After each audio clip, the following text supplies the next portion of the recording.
আছে voice of Sonitpur মই বৰ্তমান উপস্থিত আছো চিলানী বাঙালী গণেশ মন্দিৰ বালিপাৰা ৰাঙাপাৰা সমষ্টি বালিপাৰাৰ 18 মাইলৰ পৰা 2 কিলোমিটাৰ ভিতৰত এটা ঐতিহাসিক মন্দিৰ য'ত ভগৱান শ্ৰী গণেশৰ এটা 250 বছৰ পুৰণি শিমল গছত আকৃতি লৈছে লগতে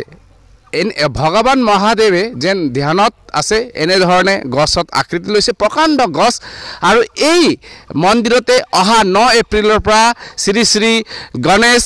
পুৰাণ জ্ঞান মহাযজ্ঞ আয়োজন কৰা হৈছে সেই আয়োজকসকলে অসমৰ বিভিন্ন অসমবাসী ৰাইজক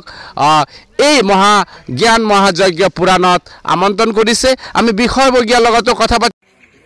হয় আৰু এইখিনিতে এই গছটো চাওক কিমান প্ৰকাণ্ড গছ চাওক কিমান প্ৰকাণ্ড গছ একদম 250 বছৰ পুৰণা আৰু এই ওচৰতে দাদা আমাক সহায় কৰি আছে ইয়াতে মহাদেৱ কেমেৰামেনক দেখাবলৈ এইটো আমাৰ এইটো যেনেকুৱা শ্বেৰ মানে আমি যাক সিংহ বুলি কওঁ আমি তেখেতক মানে মা দুৰ্গাৰ সিংহ ৰূপত আমি দেখিবলৈ পাইছোঁ এই অবিকল চাব গ'লে এইটো সিংহৰ নিচিনাই দেখি পাইছে ইয়াৰ আগত ইয়াৰ পিছত আমাৰ এইফালে হয়তো আৰু বহুত আকৃতি আপোনালোকে চাবলৈ পাব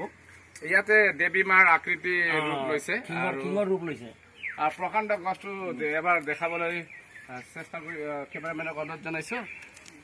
এয়া দেখিছে একদম বহুত বিশাল ডাঙৰ গছ আপুনি প্ৰত্যক্ষ কৰি আছে ভিজুৱেল ভয়েস অফ শোণিতপুৰৰ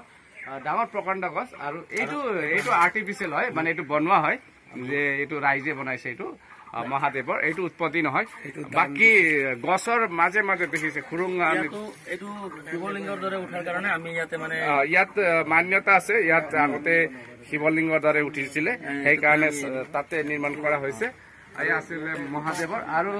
এনেকে আহি আপুনি গছটো বহুত প্ৰকাণ্ড ইয়াতে দেৱী মাৰ পূজা হয় অলপ ভিতৰত গৈ কেমেৰাটো দেখাবলৈ অনুৰোধ জনাইছোঁ কেমেৰামেনক এয়া ভিতৰৰ দৃশ্য দেখিছে দেৱী মাৰ য'ত নেকি আৰু দেখিছে গছটো কিমান ওপৰত আপুনি এবাৰ যদি এই মন্দিৰত দৰ্শন কৰে আহে তেতিয়া বুজিব যে আৰু ইয়াৰ এটা এই অলপ আগতে যিটো ক'লে আমাৰ পূজাৰীয়ে যিটো ক'লে বোলে শিকলিটো আনি দিছে আমি হয়তো ইয়াতে আমি যিমানেই গাখীৰ বা পানী দি আমি যেতিয়া যিমানেই ধুওঁ এই যে আমাৰ সৰু এটা গাঁত দেখি পাইছে খুৰুঙৰ নিচিনা এই গাঁতটোত যিমানেই পানী দিয়ক ই বাহিৰত কেতিয়াও নাযায় গোটেইখিনি ইয়াতে শেষ হৈ যায় মানে পানীটো বাহিৰত নোলায় পানী শেষে নহয় মানে নাই পানী নাযায় কোনোফালে বাহিৰত নোলায় যিমানেই পানী ঢালক আপুনি আমি সদায় এইটো ধোৱা বোলা হেৰি কৰোঁ সদায় ইয়াত পানী ঢালি পেলাই মোচামুচি কৰে যিমানেই পানী দিলে আৰু গাখীৰ এতিয়া এই যেনেকুৱা আমাৰ প্ৰত্যেক বছৰ 1 বহাগত আমি ইয়াত গাখীৰ ঢালে মানে ভক্তগণ আহি পেলাই গাখীৰ ঢালিলে গাখীৰখিনি হয়তো পানী ইয়াতে শুকাই যায় পানীটো কোনোফালে বৈ নাযায় আমি হয়তো এইফালে নালা বনাই ৰাখিছিলোঁ যাবৰ কাৰণে কিন্তু পানী ইয়াৰ পৰা কোনোফালে নোলায়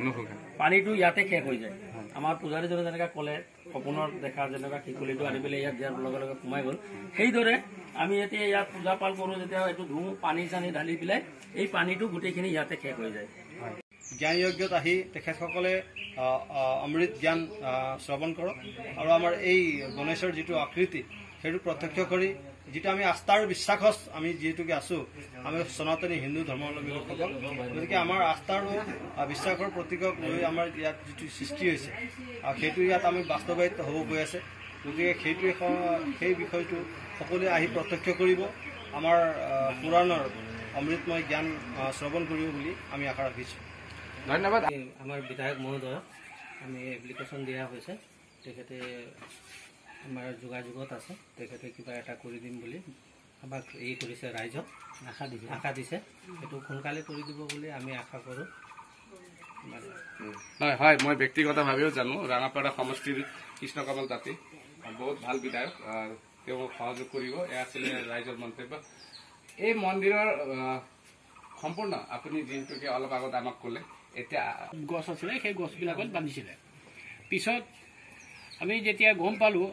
আমাৰ প্ৰহ্লাদ চৰকাৰে ইয়াত পূজা অৰ্চনা কৰি আছে তে কিহৰ কাৰণে পূজা অৰ্চনা কৰি আছে শিমলু গছত এই বিষয়ে আমি চিন্তা চৰ্চা কৰি মানে চাওঁতে দেখিছোঁ ইয়াত গণেশৰ যিটো মূৰৰ আকৃতি এই শিমলু গছৰ নিউজ আমি পালোঁ। তেতিয়াৰ পৰা আমাৰ গাঁৱৰ ৰাইজে সকলো মিলি ইয়াত প্ৰতি বছৰে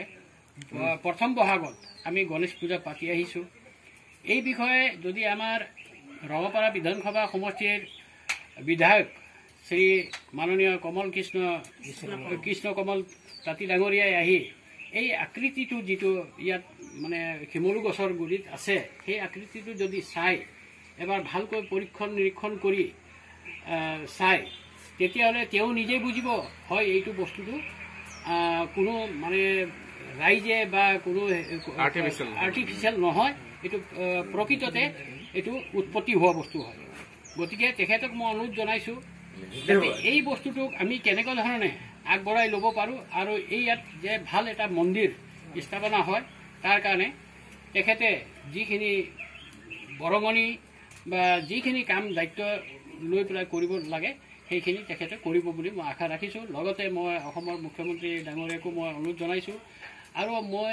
অসমৰ মুখ্যমন্ত্ৰীৰ উপৰিও অসমৰ সকলো শ্ৰেণীৰ ৰাইজক এই বস্তুটো চাবৰ কাৰণে, এই বস্তুটো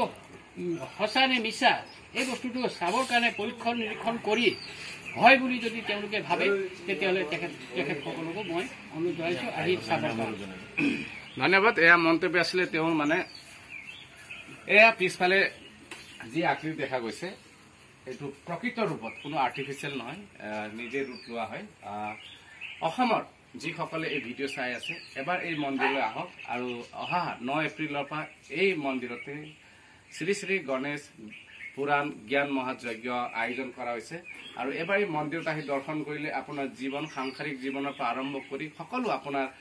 ভাল হ'ব বুলি এই অঞ্চলৰ ৰাইজৰ বিশ্বাস আছে। যদি আপুনি আহে আস্থা বিশ্বাস লৈ আহিব পাৰে।